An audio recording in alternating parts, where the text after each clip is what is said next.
Good evening and welcome to Your Call Bethnal Green. It's a venue that has played host to British boxing's greatest names. This is the main event of the evening. Good punches from Eubank and the referee stopped it.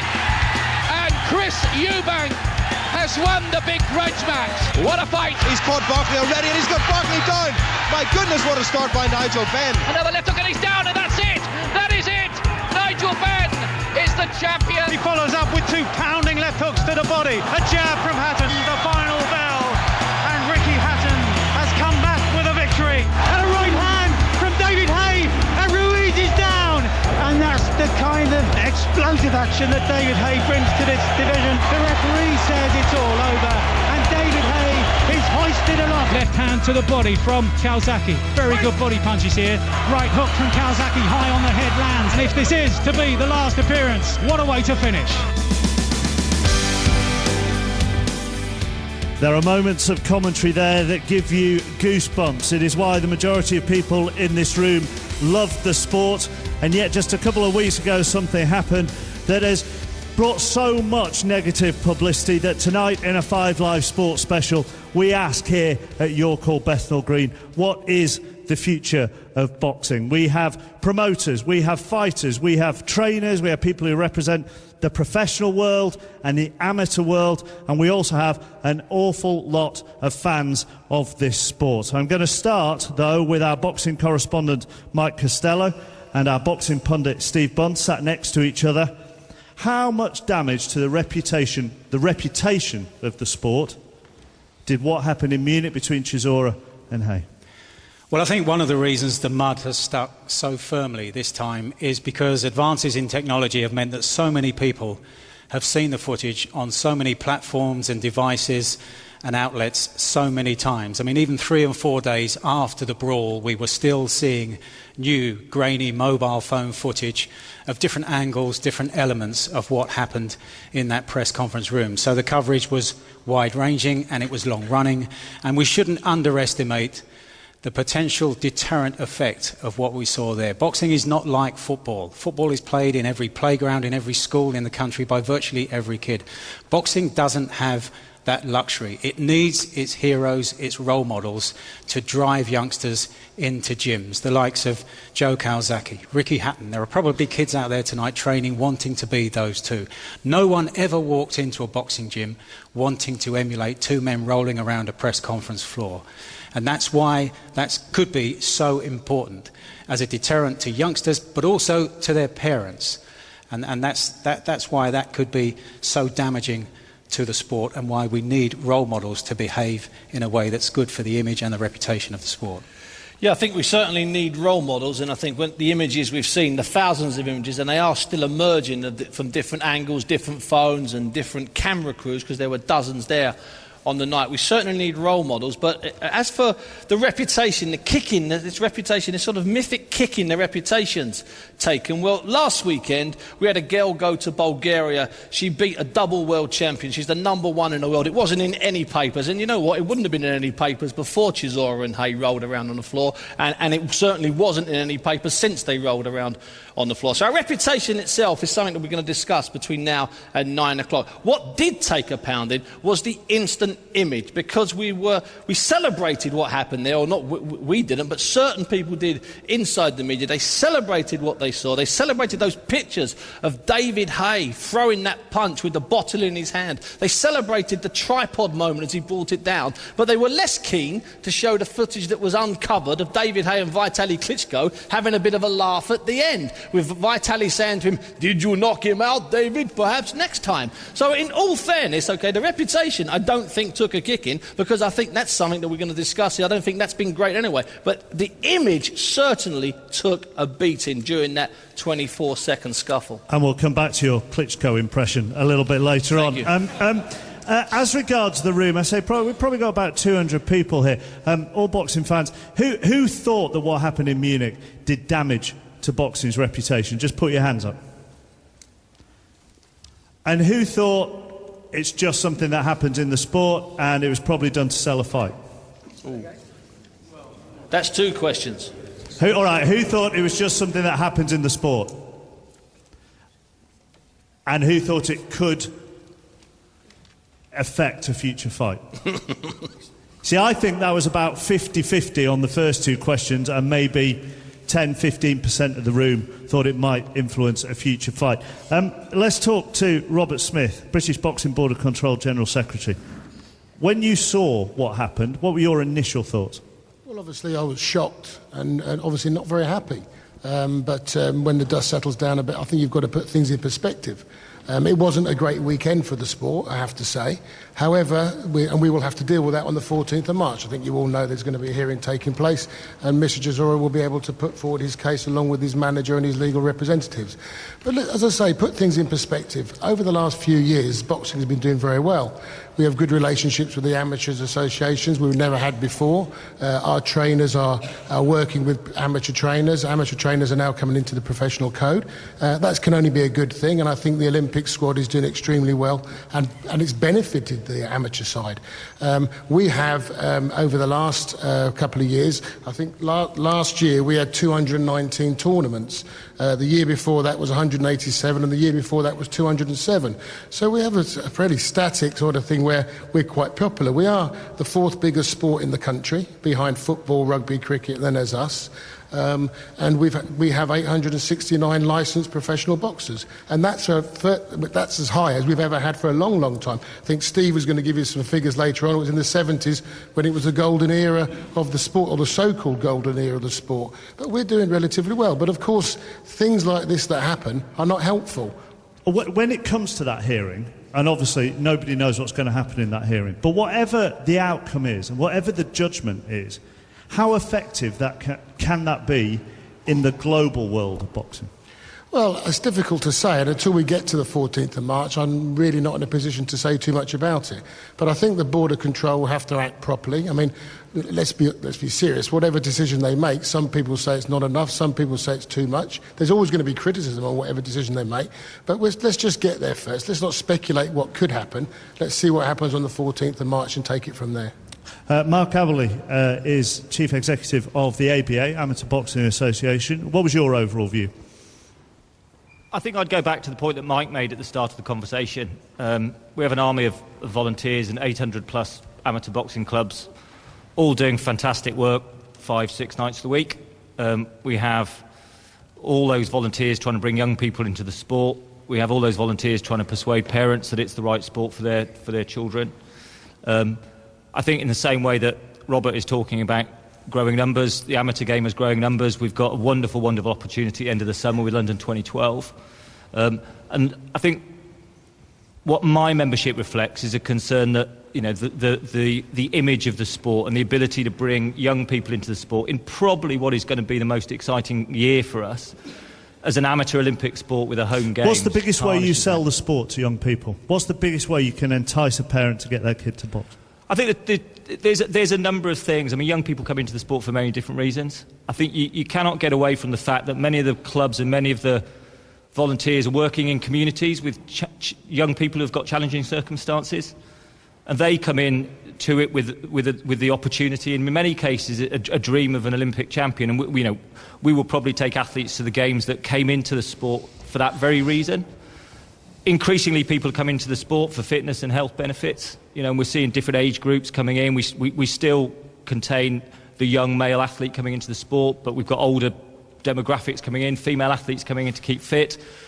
It will be, we have an opportunity to host the first female Olympic tournament. We have some fantastically talented female athletes that we hope to take the game. So women's and female and girls amateur boxing is growing quickly. And I think our concern as an amateur body is that the actions of two individuals, for whatever reasons might be, would undermine the work that we have going on by our membership. Our text number this evening is 85058 if you want to get involved. Colin Hart, boxing journalist. Has it always been like this? Of course it has. I've been covering the sport for nearly 50 years, and I've seen brawls at press conferences several times before. I think in that time I've only seen 5 that really were seen worldwide, including Tyson and, of course, Lennox Lewis, Kayla, Christie and so on. what really sickened me that night, I mean, of course, you cannot defend the indefensible, and it was indefensible. But funnily enough, what turned my stomach more than anything was watching Chisora spit in the face of Vladimir Klitschko in the ring. I found that far more offensive, to be honest, than the actual brawl itself. But as I say, it's always gone on in boxing, fortunately, rarely. And why has it always gone on? Well, because they're hyped up. There was often bad blood between the fighters, and also they're encouraged in some instances, particularly by television. Television love that sort of thing. How many times have television have thrown up their hands in horror, like all of us, but they keep showing it again and again and again because, as far as they're concerned, it's good television. Kevin Mitchell is alongside Colin. You were nodding along there, Kevin.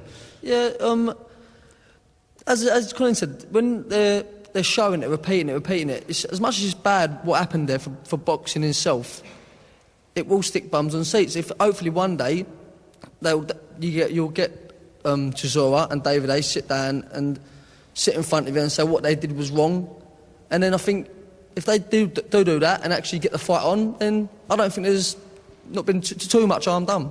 Have you felt going into press conferences or going into weigh-ins or going into head-to-heads beforehand that you might have had to do something to sell it? You have to sell the fight, and as in, I thought, Derek, and as the way they done it there was a little bit wrong. I think everyone can see it was wrong, as in, too much in each other's faces, a bit too much. You do you head-to-head, but when you're a boxer, you know you don't hit the other fighter. Everyone knows that, and I think it must have been a very heated moment for David to have thrown that punch. And I just think, to be fair, I think it was a mistake, and it's something that he'll massively regret. Where should we go? We'll go to Eddie Hearn, promoter. How difficult is your job? Well, it can be very difficult. I mean, everybody wants to sell a fight, and that's our job. You know, as much as I don't like to stick up for Mr. Warren, you know, all the time, but I don't believe that this fight was. I don't believe that the incident was intentional. I don't believe Frank wanted to see that incident. And I don't believe when Derek Chisora left that table, anyone knew what was about to happen.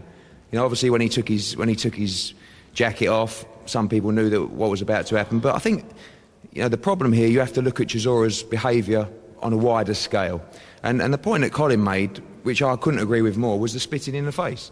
I mean, sometimes you have a punch-up and that's just what happens in boxing. We've seen it at press conferences, we've seen it at weigh-ins, and, you know, for me, the spitting in the face was the worst thing that he did throughout the incident. You know, he's been in trouble before for biting in the ring. He slapped Vitaly Klitschko in the weigh-in. He spat at the brother in the ring, and then he had a fight at the press conference. So if you don't think he's in the wrong, then I think that you're living on another planet. But, you know, for me, it was a shame because he put up a great fight. And the first thing that I would have said to him when he left the ring was, well done. Now, don't be an idiot. Get your head on, respect the Klitschkos, and say, thanks for the opportunity, I'd love to come back. And he probably would have got a fight with a brother.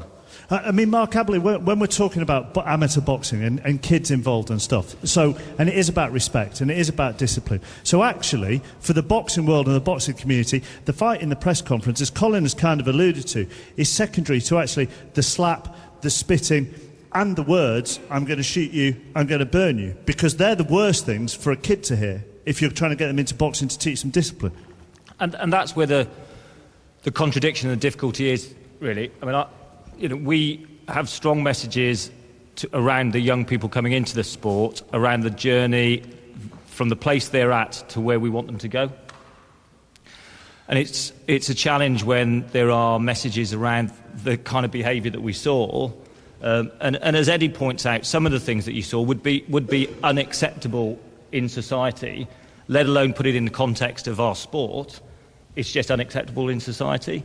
And when we're trying to talk to young people about how we want them to behave, how we want them to progress through the sport, what kind of people we want them to become through an involvement in the sport, seeing that not only on television but within the social media, within Twitter and Facebook, within YouTube, which is where these young people are looking at these images and talking to each other via these social networks, it can be very damaging and undermine, you know, the message that we're trying to get out to those young people. We're going to come on to television and who shows what fight and the role of terrestrial television, or even the lack of it, I suppose, after 8 o'clock. But Mark Sharman, TV executive, been involved with ITV Sport, running a production company who does boxing for puts on the fights for Channel 5. When you hear people talk about television's role and television driving certain incidents, do you accept a responsibility? It was very amusing being told by Colin for all his years in tabloid journalism about our role in glorifying incidents. Terrific, yes, thank you, Colin.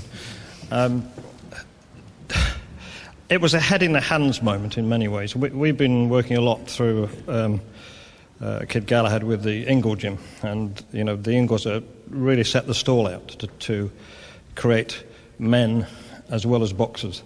And I think for everybody like the Ingles across the country, it was a head-in-the-hands moment. Will boxing survive it? Of course it will. Every sport has its moments. We've had no balls bowled in cricket. We've had Eric Cantona diving in the crowd in football. Formula One had a cheating problem. It blows over. It blows over. It was an isolated incident. It wasn't pretty. I'm sure that everybody involved will be punished for it, but it'll blow over. Frank Warren, do you feel it has blown over? Of course not. There's a hearing, as Robert Smith said, on the 14th of March. And for some reason, the WBC have also called a hearing for the end of March. I don't understand how you can have 2 or 3 different trials for one incident. There are a lot of things that happened which were unsavoury, uncalled for. There was also a lot of things behind the scenes that need to be addressed as well, because a lot of people were culpable in what occurred, including the British Boxing Board of Control. Their representative there, the president and chairman, Charlie Giles, was absolutely invisible. Wasn't there to help the situation, and I've made a complaint to the board, and hopefully they'll hear that as part of, or hear it, and we'll decide they'll decide where he sits as far as it's concerned. But you talk about earlier about role models, and I heard what Mike said. He talked about Joe and Ricky. Outside the ring, they had some terrible problems themselves last year. These are human beings. Spare of the moment, people can do silly things. We've seen it, as Mark Sharman said, in football with Cantona, Duncan Ferguson. A couple of weeks ago in the tunnel at Manchester United and Liverpool game, they had to be separated. There was a fight going on in the tunnel. I'm not saying it's acceptable, but in the heat of the moment it happens. And as far as boxers are concerned, boxing is a unique sport where people think you set these situations up, which is certainly not the case. A spark can cause something to happen. There was no security there whatsoever. There was absolutely zero security at the event all the way through. Whose responsibility is the security at something like that? The promoter, and the promoters of the event was K2, which is the Klitschko brothers. There was no security. As Steve said afterwards, there's lots of video footage, and there is one particular clip where you see David Haye throw down the tripod, and he goes to the front, and Vitaly Klitschko's clapping his hands, smiling and laughing, and shakes David's hand. One of the reasons... Let me make a point. You also said you asked Kevin a question about, what happens when people go face to face. Him and John Murray was a hot fight. Was a fight that all the fans in the trade wanted to see, but they behaved impeccably because they're different people. Everybody's different. What can set you off may not set me off. It happens. I'm not condoning it. Things do happen. But there are so many armchair pundits who didn't know the circumstances, who jump on the bandwagon and say what happened. Every press man there, and I mean every press man there, said that Derek Chisora threw the first punch. They didn't even see it. I couldn't see it, and I was on a podium. And the press were the opposite side of the room. But that's how it all started. But once we started seeing video footage, that was not the case. It's all very well people saying all this. They need to get the full facts. They need to see what happens behind the scenes. The spitting is unacceptable. The slapping is unacceptable. But there are other things that happen, and there's the incidents that Colin talks about, which I find very strange. And also take the Board of Control as far as it's concerned. David Bent... what's his name? Michael Bent and Herbie Hyde had a terrible fight before. Terrible fight, rolling on the floor. Eddie's dad put that fight on. No one got banned. They didn't stop the fight from going ahead. And I can quote numerous cases of that happening. It got accepted, and it was allowed. And I'm not saying it is acceptable, but they allowed the fights to go ahead. I think one of the issues around the security here is that the Klitschkos, as a promotional group, have put on so many big fights in the past. They're just not used to this kind of behaviour.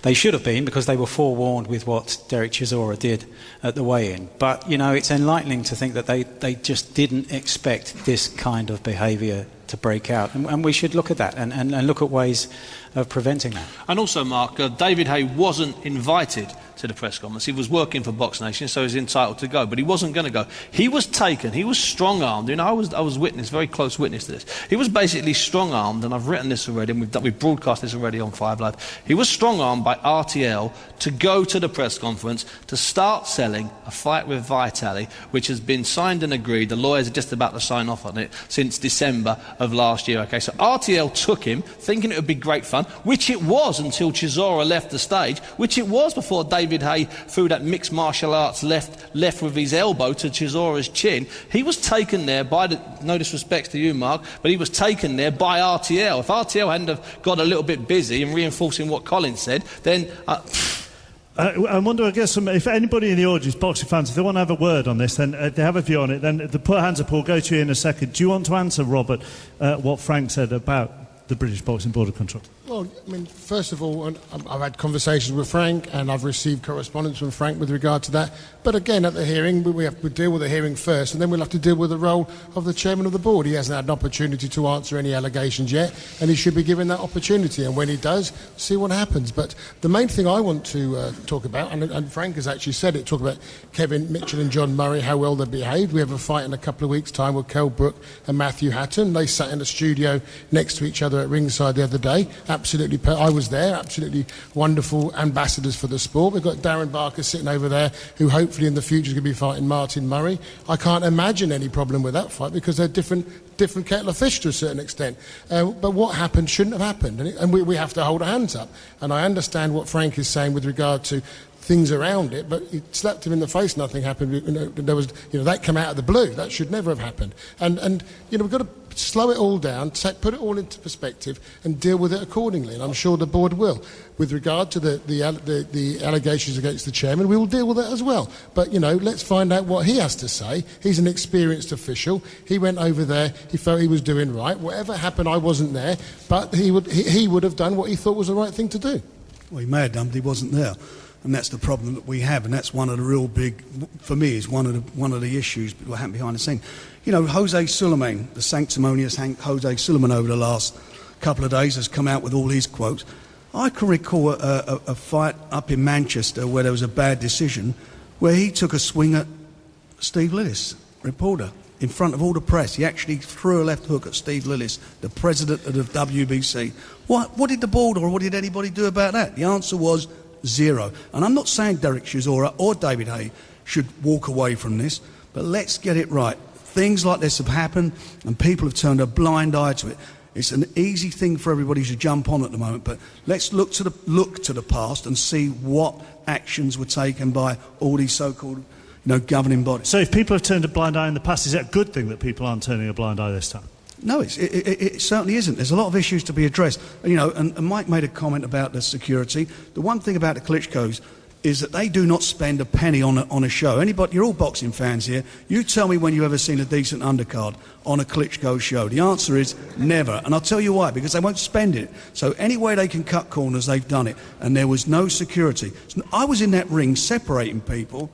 I'm not a security guard. I'm the manager of the fighter. They should have had security doing that. Let's hear from some people in the audience. Hello.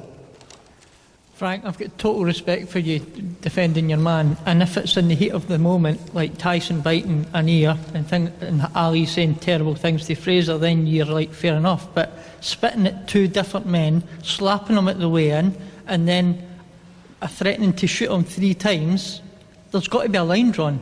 There must be a line drawn, and if you're not going to ban them, then what do you do? Because this is the future. You've got kids, as we say, looking for role models and looking at a thug, really. I understand exactly what you're saying. And you mentioned my hero, Muhammad Ali, who I think it's the 8th or 9th round of his fight against Ernie Terrell, when he kept calling him Cassius Clay, spat at him. Muhammad Ali spat at Ernie Terrell in that fight. Nobody banned him. I'm not condoning it. Some of the points you make are absolutely right. And they are, when we say role models, I don't know what a role model is, to be quite honest, because some of the people we're talking about as role models certainly have shown, like a lot of people have, weaknesses inside and outside the ring. We're all like that. We all have our weaknesses, and that we're human beings. What Derek Chisora did, slapping him, was wrong. 100%. I can't condone that. Spitting in Vladimir Klitschko's face. Wrong. I can't condone that. But I'm not saying it there mitigating circumstances, but behind the scenes, if you could have seen some of the things that had happened, you would be quite surprised. And that's why I've got a real bug up the backside about Charlie Giles, because he was not there. He should have been in that dressing room ensuring certain things would happen. If you look at the television, the man disappeared. No one's doing his job. It's wrong. Yeah, ironically, I actually do agree with Frank here a little bit. Basically, this constant vilification that's going on now of Chisora is basically just a narrative that's been created after the slap. The slap, the spit, it was all wrong. But then David Haye is the one who took it to the next level.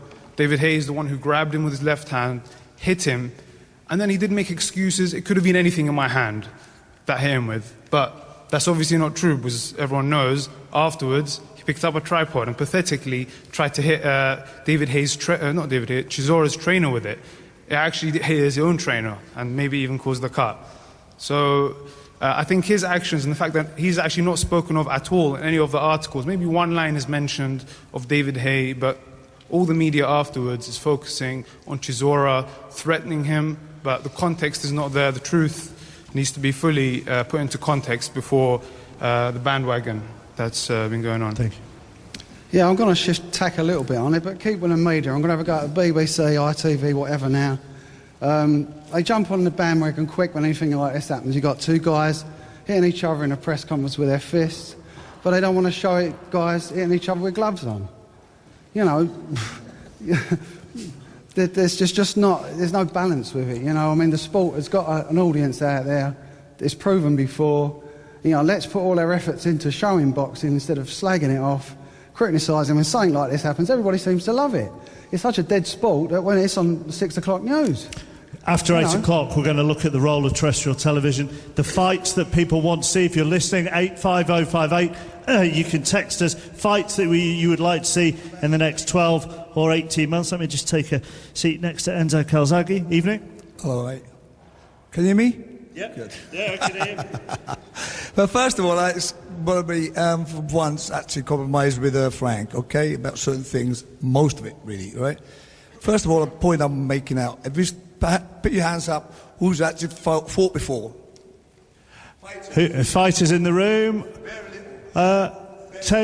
10, 12? Very little, okay?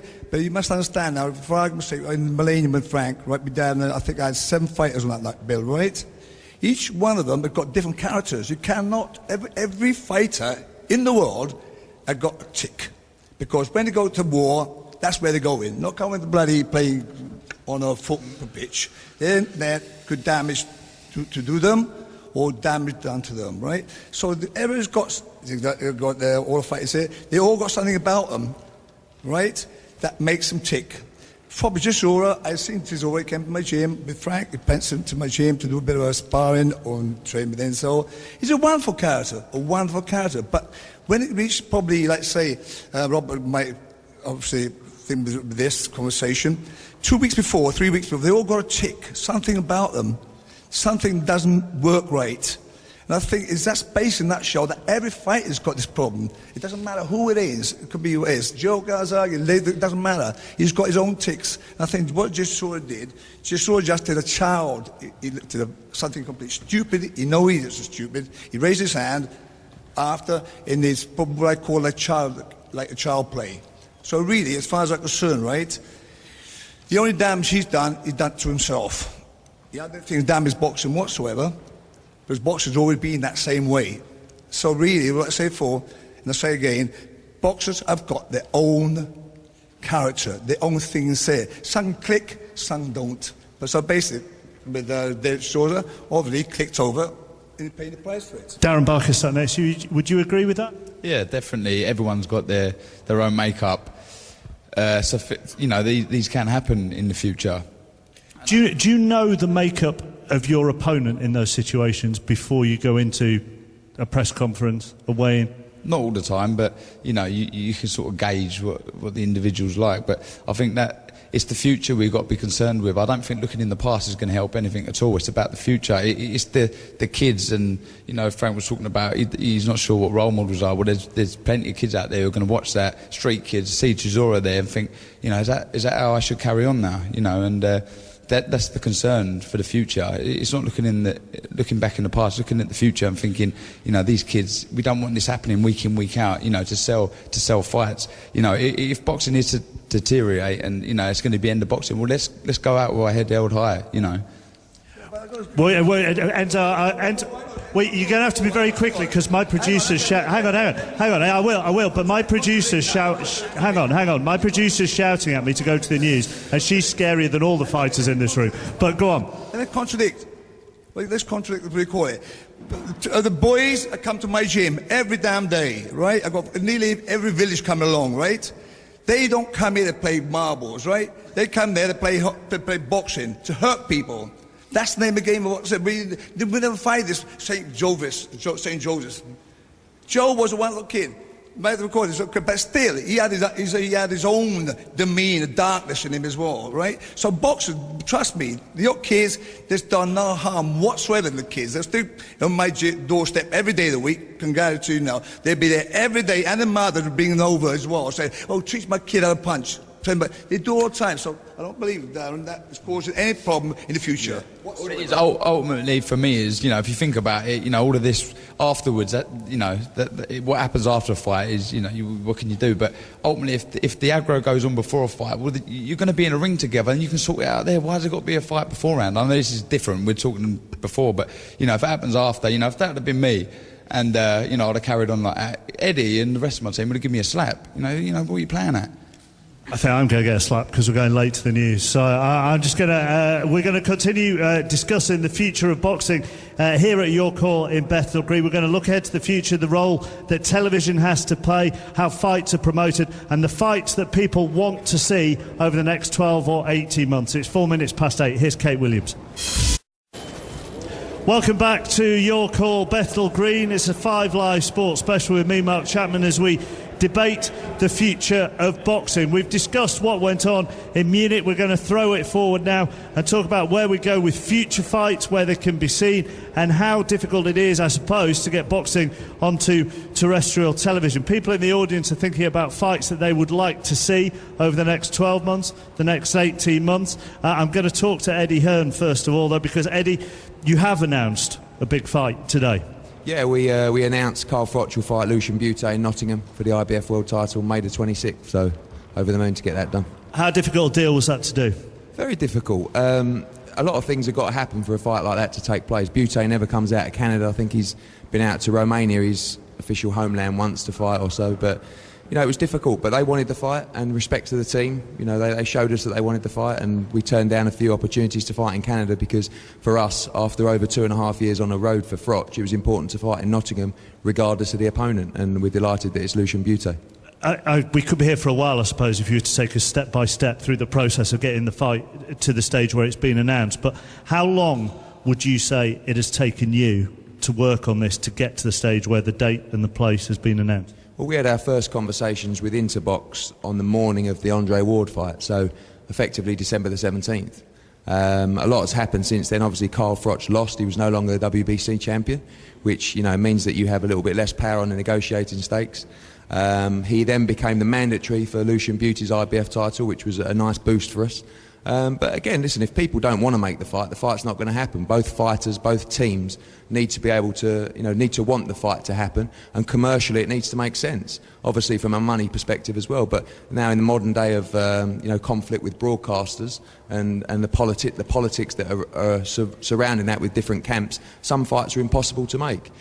Any fan here tonight could tell me a fight they'd like to see made. I'll tell you in a heartbeat whether it'll be made or not. Or, it's not difficult to say. And I know that things can change over time, but, and Frank will tell you the same. Some fights are impossible and some fights will never be made. I'd just like to put Eddie right in the spot then and say, what's the chances of Kell Brook and Amir Khan in the next few years? Well, from our side, we'd love that fight. From their side, maybe not. But I think that's a fight that can definitely happen. Both fighters are Sky Sports fighters.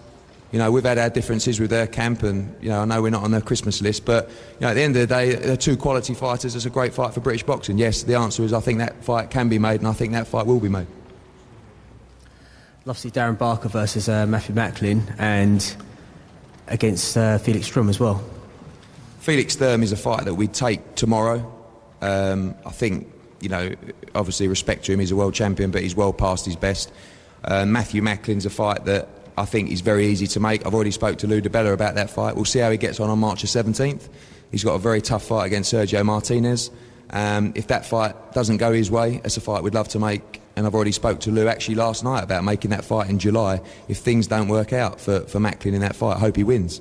But, all those fights, Martin Murray, any fighter, the aim for a promoter is, one, to get your fighter a world title, and also, two, to look after his future. And by that, you've got to look financially.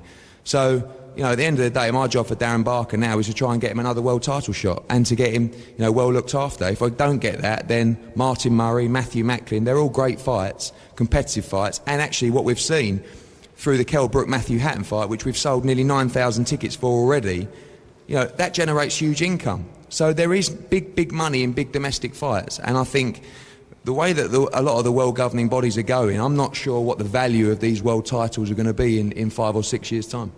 Bonsi, what do you think the biggest frustration is for boxing fans about fights that don't happen? I think it's the fact that they can see two guys, like they can see Darren Barker when he was unbeaten, they see Matt Macklin, very colourful, they see purse bids a couple of times, they hear both guys come on my radio show and be quite aggressive and Darren's not always this placid, be quite nasty about each other, and they can build it up, and then it doesn't happen, then it's 18 months later, and I think fans get incredibly frustrated with that not happening, and there is no instant easy answer to that.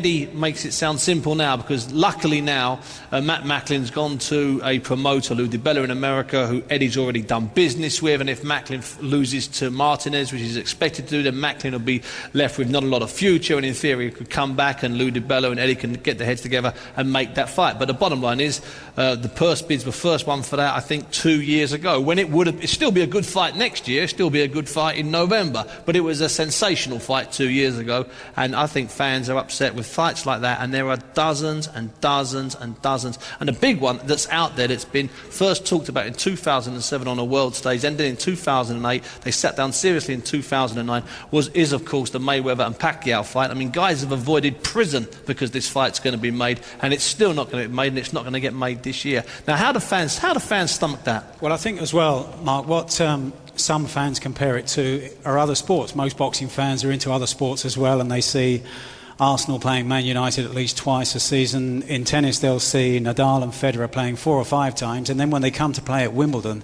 the match is just as big as it would have been had they not played at all. And that's one of the comparisons that they make. But I think one of the issues in boxing is the overprotection of unbeaten records. We've seen in the last year or so, we've seen Nathan Cleverly against Tony Bellew, and we've seen Tyson Fury against Derek Chisora. I'd walk a long way to see those rematches. Chisora, is probably going to be knocked out of the sport for a while, we don't know, but those are fights that would be natural rematches. And if we look back in history about Ali and Frazier and the trilogy, Sugar Ray Robinson and Jake LaMotta fought 6 times. I don't see the issue in putting on a fight that potentially one man might lose, but further down the line, the rematch might be even more sexy. Go come to Frank in a second because he's shaking his head. Colin Hart.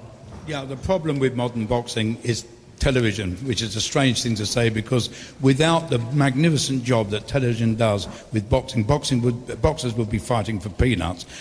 Financially, television is essential to the sport, but it's a double-edged sword, because fighters are aligned to either one or the other television companies. The classic case is this Tyson Fury, David Price, British Heavyweight Championship fight that is not going to happen, which I know in its level, but it's still a very big domestic fight in this country. Explain to people listening who maybe aren't right in the heart of boxing why that won't happen, because there'll be lots of sports fans who'll turn on the telly and watch a fight who'll think, why can't that happen? Right. Tyson Fury is contracted to Channel 5. David Price is contracted to Sky Television. Now, Fury has given up his title because he doesn't want to have to defend it on Sky if the purse bid had been won by Frank Manoli, who is Price's promoter. So rather than the fight go on Sky, a rival channel, he's given up the titles. Now, years ago, in the Henry Cooper era, fighters would give up the British Heavyweight Championship. Are you kidding me? Of course, because then it was a different era. Cooper did give it up in the late 60s. There was a problem, he gave it up, as did but Brian London. not because of television. Still gave it up for more money in another fight. Henry Cooper's manager wouldn't let him fight Sonny Liston, who was the world champion, and he stops, in those days, stops a heavyweight who's the pinnacle of any fighter's career is to fight for a world title. He wouldn't let him fight Sonny Liston. But that wasn't because of TV contracts. That was his. That was his idea of, he thought, protecting Henry Cooper against a man he felt would knock him out in a round or two. I understand that. So what is the difference today if things like that happen? Mike just mentioned he'd like to see the rematch between Tony Bellew, protecting unbeaten, undefeated fighters' records, and he'd like to see the rematch. Well, Tony Bellew and Nathan Cleverly, at the time they fought, were actually both undefeated. And the problem I had getting that fight together was one of the TV executives said he didn't think it would be a good fight. Not about I wanted to get the fight on, they didn't want to get it on. Well, I'm sure then there will be a rematch down the road. But we've made lots of good fights when fighters have unbeaten records. Nigel Benn had a few L's on his record when he fought the likes of Steve Collins, when he fought against, he had his rematch with Eubanks. There's lots of fights that happen when boxers are defeated, and this TV thing, a fight goes to purse bids, you win it, fighters pull out. I won the purse bids for Darren's fight actually against Matthew Macklin. We had the press conference and he pulled out the fight for whatever reasons. That's his prerogative, but that's what happened. It's not the promoters that want to stop the fights from... It sounds a little bit like television dictates a boxer's career. Up to a point. You do get... listen, let's get it right, and I'm not going to say any different. You do get some TV executives saying, listen, he's on our channel, he's not allowed to fight on another channel. That does happen, it has happened, and sometimes, you go with it, and you have to go with it. There are a lot of times, though, when some fighters don't want to fight each other. They talk about it and it doesn't happen. What does a promoter want to do? He wants to put on the best shows. What promoter does not want to put on open air shows, big events where you've got a massive crowd there and it's great for everybody involved? Any promoter wants to do that. It goes without saying. Let's go to Darren so you can respond to what Frank said now. No, I'm the same. I want to see these big fights as well, but unfortunately we're not robots and we do get injuries, and I suffered bad around that period with injuries, and it was tough for me to get back, but these are fights that are going to be around for a while. There's no rush. Like a few people have said, we're all chasing our dream of becoming world champions. So potentially these fights could be even bigger than when Steve first mentioned. A couple of years ago it would have been big then.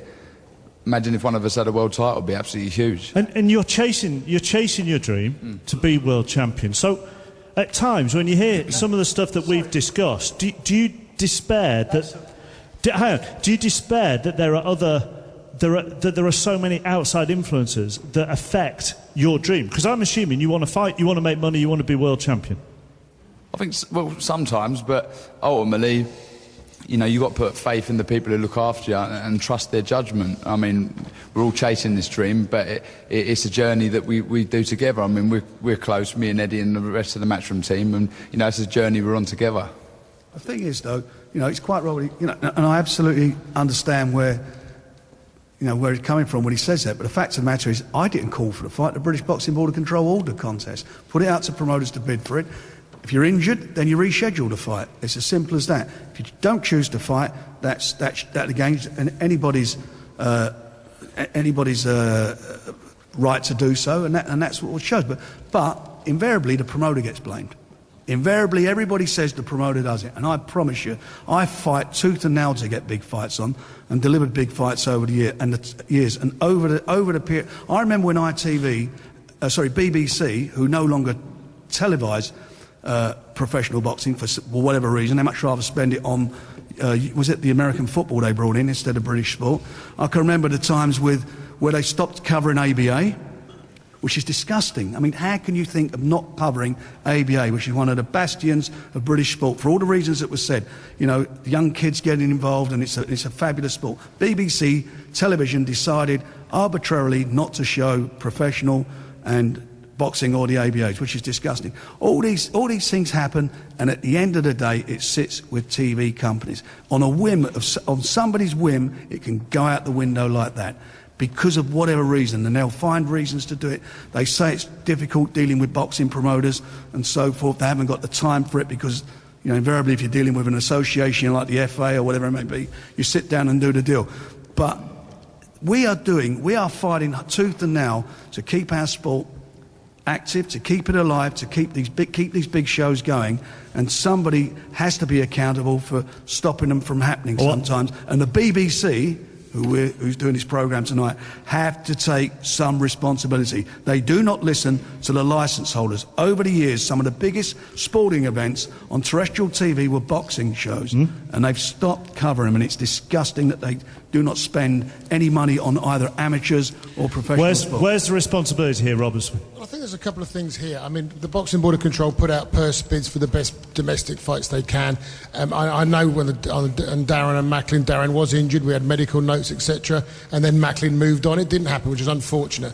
I was very frustrated when Price and Fury fell out of bed because obviously that's the best domestic heavyweight fight there is. But we get most of them on, and we have some very, very good fights. I think we had 29 British Championship fights last year.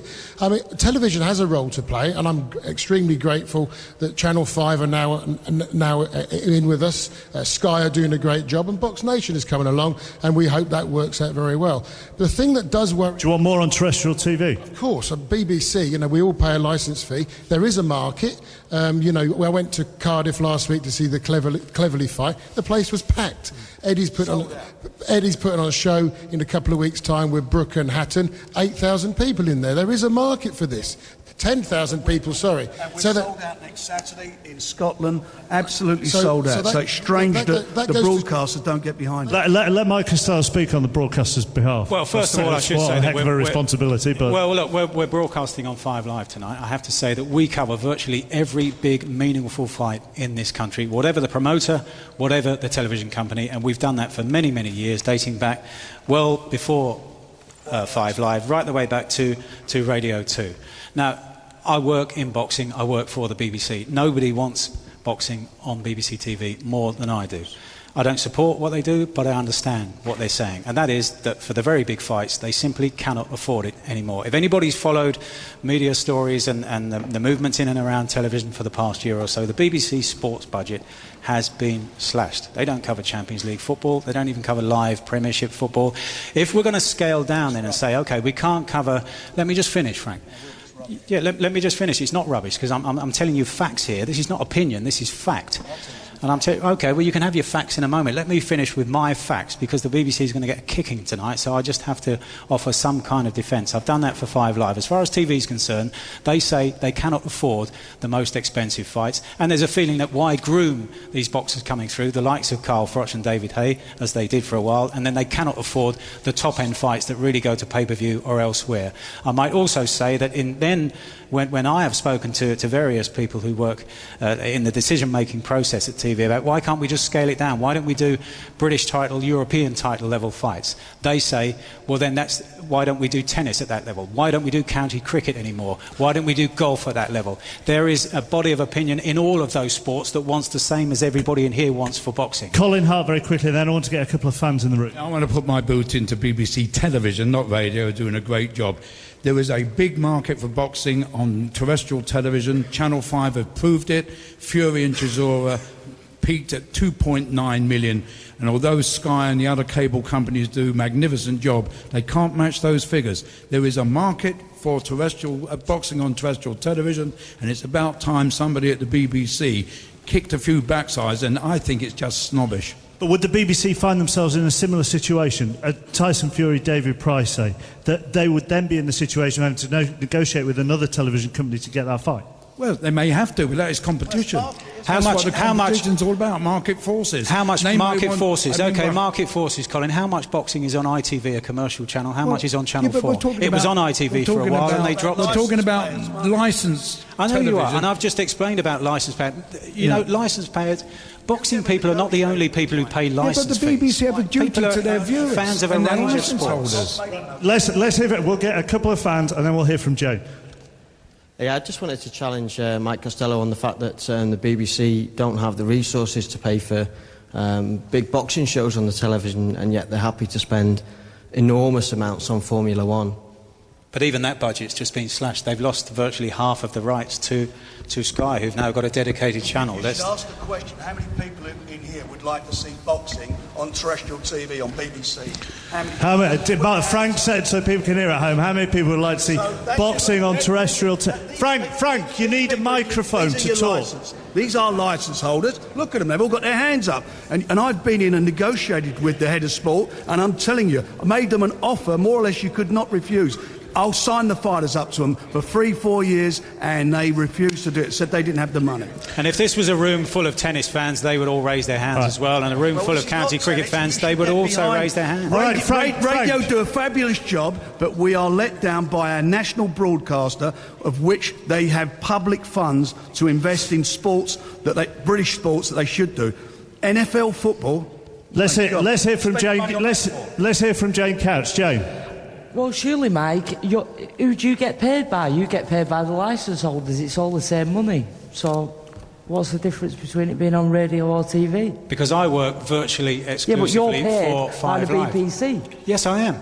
And I've just explained that we've covered boxing and all the meaningful fights in this country and beyond for many, many years, going back long before the existence of Five Live to Radio 2, and we travel the world, and we pay a lot of money in radio terms for that. You're all being paid by the BBC. I'm here with a fan at the back of the room. Hello. Hello. What do you want to say? Just listening to the promoters and the various TV executives speaking, it sounds like it's an absolute viper's nest in terms of getting fights on. Is there any way we can strip some of these layers away to make these fights happen a lot quicker and a lot easier? It does sound... Eddie Hearn, can you ask that? I mean, it does sound there are so many interested parties that it's a miracle that fights get the go-ahead anyhow, given the amount of people that you have to negotiate with. There are obstacles, but, there's obstacles in any business. I think this is spiraling a little bit out of control here. I think what it comes down to is who's in charge of the channel and what they actually like. And the bottom line is the person that's in charge of the BBC Sport doesn't particularly like boxing. I mean, and that's what it comes down to. If the head of sport at the BBC was a boxing fan, you may well have boxing. But we can talk about it all day. Boxing is not returning to the BBC, and it's not returning to RTV. So what are we going to do about it? We've got to move on.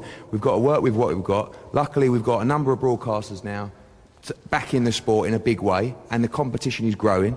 Everybody's trying to put on fights because everybody's trying to get a piece of the pie. Whether it's on Channel 5, whether it's on Sky Sports, whether it's on Box Nation, and everyone is competing against each other. I want to put on the better shows. I want to put on better shows than every other promoter, and they should want to do the same, and that's good for the sport. Nigel Curry is a brand expert, works with Brand Report. If you're looking at boxing as a sport, what advice could you give it for its brand in this modern world? Well, boxing as a brand is it's a strange thing. It's like no other sport. It's stuck there with the powers with the individual boxers, the individual promoters.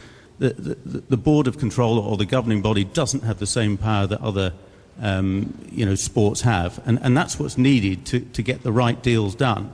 Central deals with television, to put on the right fights, and to get regular coverage on terrestrial television. And until you get a situation where the governing body is powerful enough, it's not going to happen. It's left with, the sort of shambles we're hearing about. People trying to negotiate with different people, and nobody really wanted to put on what television companies and the fans really want. And that's the problem, until that gets sorted out. And it's probably not possible to sort it out. It sounds like it isn't. It's been going on for years. Is it possible to sort it out? Let me go to Kevin Mitchell, another boxing journalist. When you hear all of this, do you think one of boxing's problems at times, if it's going to sell itself to, say, terrestrial TV and the networks and stuff, is that there isn't a clear narrative with boxing that you necessarily get with other sports? i.e., there are several organisations. You can have 3 world champions at one division for each organisation. You can. On Saturday night, we're having the 3rd world heavyweight title fight in 3 Saturdays. That's absurd, in a way. And to the casual observer thinks, how can that be possible? I think we've heard over the last 10, 15 minutes, part of the central problem and the unique problem that boxing has is you've got competing interests, promoters, fighters, broadcasters, all coming together trying to get some coherence, and it's very, very difficult. It's the nature of the sport and has been for a long time. And I throw my hands up sometimes, and as I think most of the fans in this room would, why can't we have these fights that we want to see? Well, those are the reasons we can't have them, because, we might get to those particular fights at some point. Look at Pacquiao Mayweather as a classic example. It should have happened years ago. Well, I don't care anymore if it happens, to be honest with you. I'm past caring whether that fight ever gets put on, and I think... That's sad, though, isn't it, given how much you love the sport? Well, I'm a sad man now. I just think a lot of boxing fans are so frustrated by the process that they come to that conclusion themselves, and sometimes it's almost an accident if you get a good fight. And I know the promoters here, they try to put on the best fights they can, but there's all these competing interests, and it's so frustrating. Well, what about, you've got two darts organisations? Football, I remember when I was a kid, you won the league, and the teams that won the league from around Europe played in the European Cup in the knockout competition. You now got Champions League, you've got the UEFA, you've got the Carling Cup, you've got the FA Cup, all different titles that TV insist on. And the reason... But Frank, they're all different titles. That's the point. Whereas you can have several world champions. Well, but you've got several European champions. You've got the UEFA champions who play from Europe. You've got the Champions League champions. You've got one World Cup. Sorry? You've got one World Cup. You've got one World Cup that's played every 4 years. That's what you have. It's not every year. It's every 4 years. The fact of life is, at the end of the day, it's television who called for the title fights. When I first started promoting, I could top a bill with a good 10-round fight. Now, you've got to have up until recently, you have to have a 12-round contest that has to be for a title. Wishing to stand up for the BBC, but we're very fortunate, obviously, as an Olympic sport, the BBC is an Olympic broadcaster.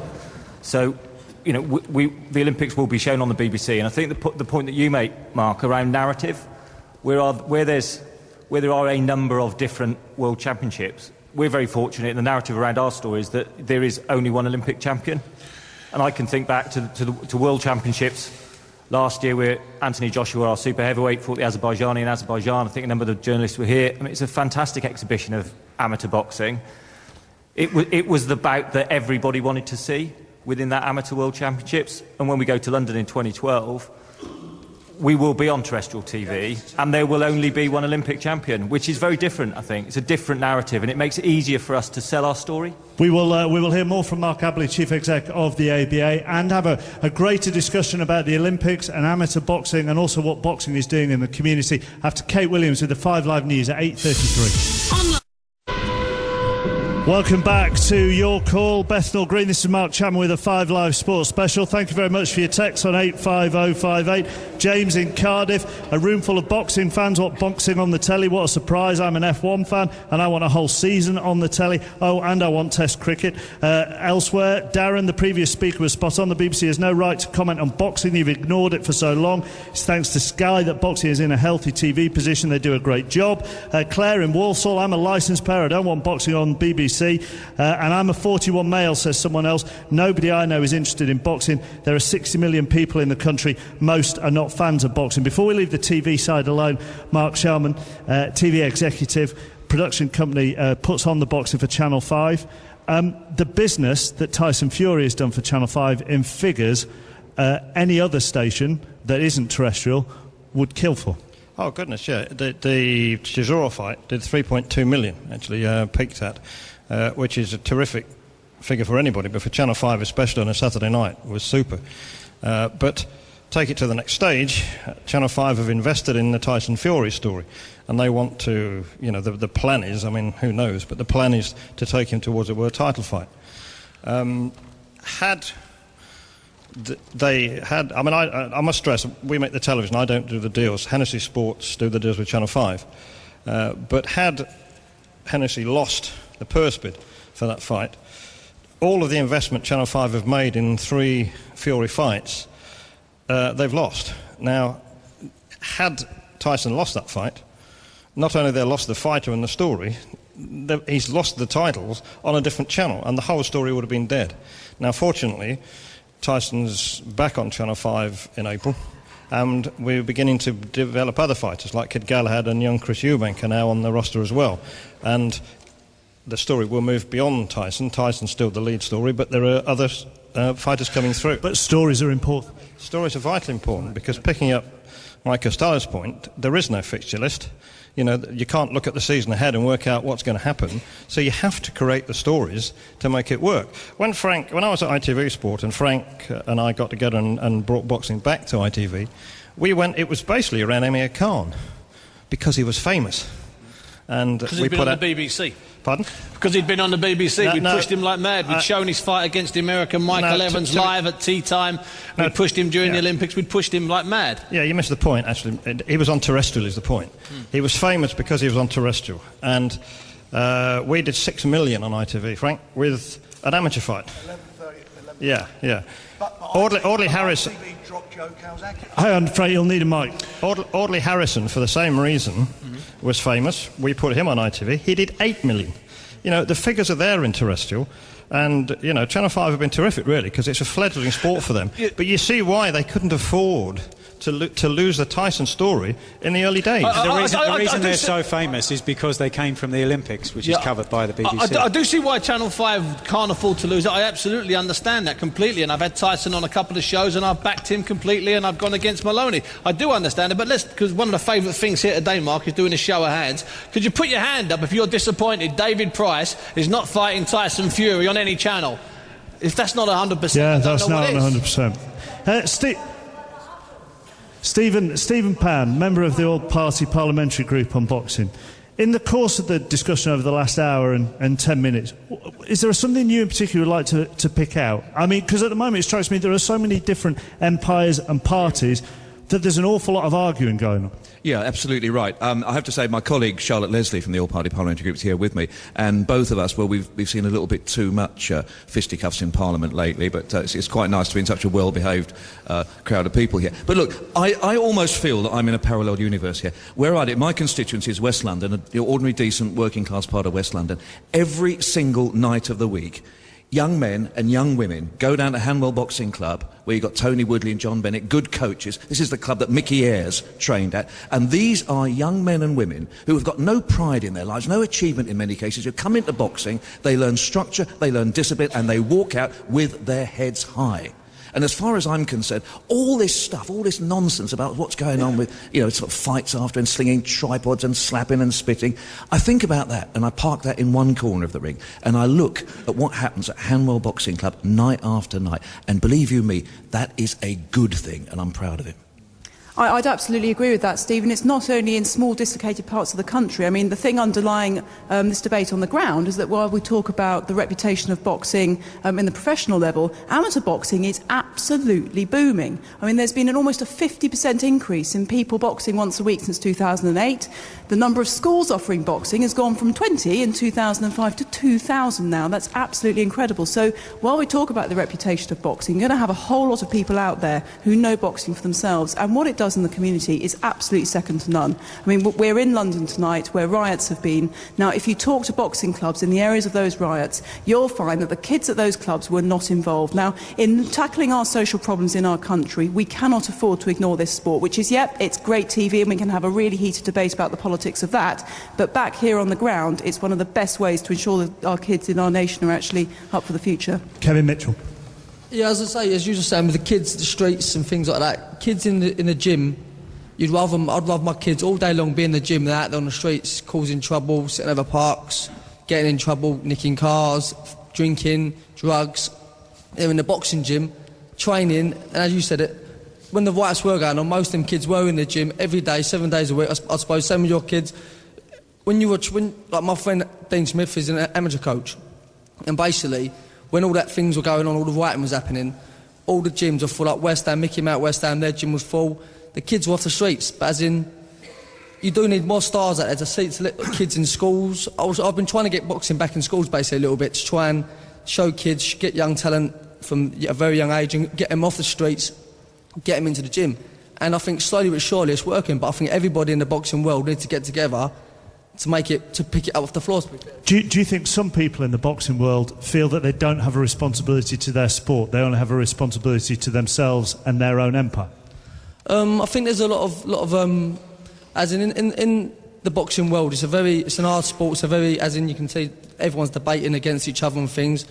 But I think, as in for boxing itself, the best thing will be to do, as it was years ago, back in I think it was the 60s or the 50s, it was in the schools, and there was loads of boxers. Everybody boxed. You had trouble on the streets. To be fair, use your hands. As in this day and age, it's getting worse. You're getting guns, knife crime. It's getting worse and worse. I think basically, if you get the boxing back in the schools, you're going to see more gold medalists, you see more professional world champions, and you see better people. I want to just talk to James Cook, ex-boxer and a community worker. Your area of work right on the edge of the Olympic Park, isn't it? The good that boxing does in the community that you work with, the kids that you work with. Absolutely. I'm not even quite sure if Hackney was in the riot. When the riot was going on, there was in the boxing gym. You know, I totally agree with what Kevin says and what Darren says, that boxing, you need boxing. These young people, you've got to have role models.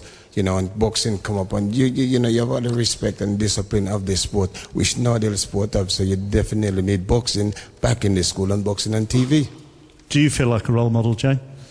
No, I don't really, but James Cook definitely is. You know, I've seen the work that James does in the gym, the kids that he's got off the street, and even though James is a professional, you know, he doesn't get the credit that, like, all these amateur coaches are all going, oh yeah, we do this for the kids and we do that. This fella never says a word what he does. He saves so many lives. But because he's a professional, he doesn't get the grants off the government and the backing off the things. You know, that's the difference between pros and amateurs. And the amateurs are too busy ramming it down our throat. You know, yeah, we're doing this and you're not giving us a good role model. And listen, that's a good role model. Very good fighter. And what he's done for kids, that's why he got the MBE. The guy is a top fella. That deserves a round of applause, everybody. Robert Smith, British Boxing Board of Control. One thing you mustn't forget, we get 99% of our boxers from the amateur game. The difference between the two codes really is you have clubs, they are teammates, you have squads, etc. They're a part of a team. When you become a professional, you're an individual, so therefore the business changes slightly because you tend to be looking after yourself. That brings good things, that brings bad things. But without the two, the whole sport wouldn't work.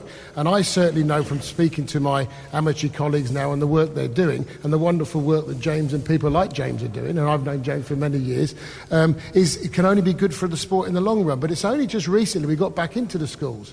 And give it 5 or 6 years, if we can keep going in the schools and the amateurs are doing the same thing, we'll be in a better position then than we are now. But we're going in the right direction, and you know, we've had a bit of a hiccup, but generally things are looking good. I mean, we have more, as I said, we have more shows than the whole of Europe put together. This is good. Britain is a very, very strong boxing country. I'm going to bring in Spencer Oliver because he hasn't had a chance to speak this evening, so for the first time, welcome Spencer, our very own. What do you want to say? Well, I think the boys are right in what they're saying. You know, amateur boxing is the grassroots of the game. As long as the amateurs carry on continuing working with the professionals, then obviously we're going to produce more champions. But I think that, you know, it all stems from the amateur boxing. As long as, you know, we're getting these kids in the clubs, and I think it's great bringing them back into the schools as well. I think that's a great thing, especially as Kevin touched on the point. There's a lot of knife crime, a lot of crime happening around the streets with the kids, and I think that it's a thing that we should sort of try and channel our energies more into, trying to pull it into the schools and getting these kids into the amateur clubs, which will effectively, you know, make the sport of boxing much better. Charlotte Leslie. And one thing I think we can't underestimate is the change in public mood about it. I mean, I still get people saying to me, oh, boxing teaches young kids how to punch. And I say, well, in case you hadn't noticed, they could do that already, but they get self-esteem and self-discipline from the gyms.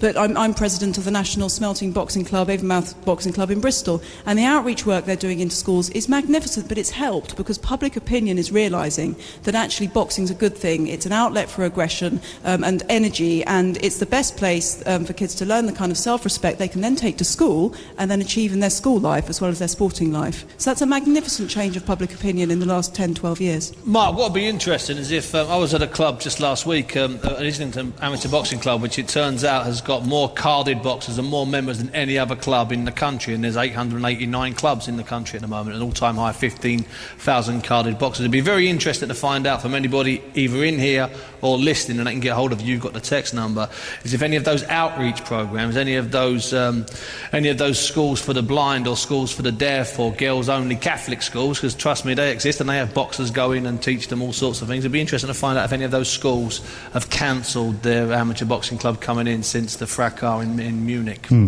Let's go to one member of the audience. Evening, sir. Hi. Do you box? No, but I'm the head of PE at a school in Hackney. And just in terms of promoting it from the school's perspective, we get from the RFU, we get an RDO come in, we get approached by all sorts of different associations from different sports. But boxing is something in 6 years of being at the school and 4 years of being a head of PE, we've never had anybody sort of approach us from any boxing association and try and get it off the grounds. I know Kevin said that he probably goes into schools, but I know from our perspective we've never really had it. Now our job as a school is to get it interest at a school level, and then we try and feed them on then to clubs. And I know there's hundreds of clubs out there, but from our perspective we don't get that many people coming in to promote it and try and offer it at a school level, which I'd love to see more of. Basically, I've from the boxing over the years, obviously I've boxed in the schoolboys, amateurs going through, obviously I've got good friendship now as I've got older with my old school teachers. And what I think basically you need is you've got the Frank Bruno Boxing Academy that's running. I think it's Terry who runs it from the old England camp from years ago. Terry Edwards is running that. I think it's got to be ABA affiliated, and I think it should be like as in the boxing gyms that they run, they're all ABA affiliated. I think basically it should go from there. I think it should be a big organisation, a big team, which is going to be obviously a lot of work, and I think it's will go from there really. But it's obviously at the minute it's difficult because it's just starting off. Yeah, I mean I completely agree with you, but at the same time you look at all the money that is at boxing, but it's generally from my perspective we see it at a higher level. Whereas the RDO, the FA, they try and pump a lot more back in, as far as I can see, at grassroots level, which is the schools, which is where the base of interest is gathered, I think. And that's where we need to try and get the pupils from then into clubs from there. Jane, quickly, Jane Cat. Yeah, I fully agree with that, but then why aren't the Amateur Boxing Association contacting the schools and the MPs going round to the schools? Because I know Charlotte's doing a lot in Bristol, but why all these schools that want to learn to box, and why you're not in there teaching them? I think it's a very pertinent question. I think it's timely as well. I mean, we've been doing a lot of work and looking at our strategy around the games and what the games mean to amateur boxing. 20 years ago I was a PE teacher, and it's something that's very close to my heart as Chief Executive of the Amateur Boxing Association. And I think what we are looking at is how we can put a lot more resource around the schools piece and link up the schools and the clubs. And I know we've been talking to DCMS and the policy makers. I know Charlotte's been doing a lot of work in the background on our behalf. I think what will come out of that is a fundamental desire from the government to put boxing back in schools. And therefore, we're looking at how we can link schools and strategically and meaningfully link schools to our amateur boxing clubs, because then it's sustainable and it will mean that the sport can grow in a meaningful way, and that the clubs will become an absolute part of the fabric around the education and the links to schools. I absolutely agree with you, Mark. And I mean, we need to do an awful lot more, but we've gone quite a long way from a time when boxing just was really frowned upon in schools. We've got a situation now, at least we have some momentum. I mean, 34% of secondary schools are offering boxing, but it's absolutely fundamental that the schools link up with the clubs. And what's happening is more and more, and it's a slow organic process, the schools are seeing the benefits to their kids' results, and schools' jobs is to get their kids good results so they can go off and have a future. The schools are seeing from case studies and anecdote and whatever's happening through the country that boxing really works in terms of achieving exam results as well. Kevin Mitchell, journalist. Well, Kevin just mentioned the Frank Bruno Academy. Other Kevin Mitchell, yeah. Mentioned the Frank Bruno Academy, and I was at the academy with him in Orpington in Kent last week. About 15 or 16 kids, and if you want to know how much these kids look up to fighters, the minute he walked into the room, they were absolutely, gobsmacked by him, and the one question they wanted to ask him was what he thought of that disgraceful performance in Munich. And not one of them thought it was a good thing. All of them thought it was bad for boxing. And Frank was there to confirm that view to them. And the thing about these academies, I think there's 7 of them run throughout the country, is that they combine education and boxing. It's not just a boxing gym, it's those kids go to school there as well. Stephen Pan, and then I want to look at the future of boxing to finish with, starting with the Olympics. But Look, there is an answer, and it's vitally important that we do it. In Ealing, we've actually got an elite boxer, a young woman called Behari, who's actually, probably going to be fighting in the Olympics. She goes round schools, and she spends more time going around schools, and she does training, but you couldn't tell it. And what she does is actually say to young people, this is what I've done, this is what you can do. But anyone who's involved with a school who isn't actually getting that link up with local boxing, use your flipping MP. That's what we're there for. Get in touch with your MP. Everybody's got one. Some people have got 2 for all I know. She's not going to be at the Olympics though, Stephen. Sorry for pulling you up there. Sorry. Right, I was punting. She's pretty good. Anyway. But if you want boxing, get in touch with your MP. We can link up the club and the school and the local authority. We can pull it all together. We can do it, and we want to do it, and we need to do it, and we're going to do it. Member of the audience. Hi, I just wanted to say, with respect to the ABA representative, with the Olympics being within, in sight of being months of going ahead, is it not really a little bit late to be saying that we're looking at strategies of getting these things into schools now? We've known about the Olympics for quite a while. Should it have, the minute the Olympics is announced, should we not have been looking, let's get this out there, let's get it into schools, the Olympics is coming, let's develop these ABA people, let's move it on, let's get into this now, rather than saying it a few months before the Olympics is about to happen. I totally agree. I think we'd like to be much further ahead than we are. I think we've come a long way. What we do recognise is that the Olympics is taking place in August and the next school term starts in September. So we're putting a lot of resource and fast-tracking a whole load of ideas around making sure that we're ready. I mean, I think legacy is a massively overused term and nobody really knows what that means in many ways, and we're not that far away from the games and we still haven't pinned that down. For me, one of the legacies that we must have within amateur boxing is, it looks as if we'll take some great athletes to the Olympics. What's your target for the Olympics, very quickly? Our official target is 3 to 5. Our agreed target is 3 to 5 medals. OK. As far as the future of boxing as a whole, let's start with you, Frank. Is it rosy? Is it good? Does it need a lot of work on it? What is the future of boxing? Just before I answer that, I think that kids who go to gyms don't always want to be a professional boxer or an amateur boxer. They may just go for the training to get themselves fit, to get themselves some direction in their lives. It's not just about being a boxer, so you shouldn't just think you've got to go to the gym to become a boxer. It's there for a facility to help you and respect your body. As for the future of boxing, it's in a difficult situation at the moment. It's becoming marginalised as far as TV is concerned. The terrestrial TV channels are not showing the fights. But all I can speak as far as tickets are concerned, our show last week was sold out. We've got a sold-out show in Scotland. Eddie said he's sold 9,000-10,000 tickets for Sheffield. There is a big audience there. Boxers, rightly or wrongly, for whatever reasons, get good press in the newspapers. I'm talking about the space that it occupies. It has a part in the British psyche. And as far as the Olympics is concerned, if I look back at the last 3 or 4 Olympic Games, Audley Harrison, if you look at James DeGale and you look at Amir Khan, those 3 fighters come back with 2 gold medals and a silver medal, and they got more publicity, more press than any of the other athletes. And that tells me how much the British public like boxing. So for me, it's rosy. Bunsey? Yes, it's at the moment we've got nearly 900 professionals. We're having more title fights per year than we've had ever. We've got more active boxers now than we've had since the 50s, when the fighters had nowhere to go after they were demobbed. Okay, we've never had a period like this. We've had a little bit of a blip, and everybody in this room knows that I hype and try and sell everything, and that's absolutely right, because we're having sellouts left, right and centre, and we won't have 4 or 5 medals at the Olympics, including the women, and Nicola Adams will get a gold. We'll have about 8 or 9. This is a bumper year, okay, and let's not let 40-odd seconds in Munich ruin it for everybody. Colin Hart. My wish for 2012 is that Anthony Joshua wins the gold medal at super heavyweight at the London Olympics in August.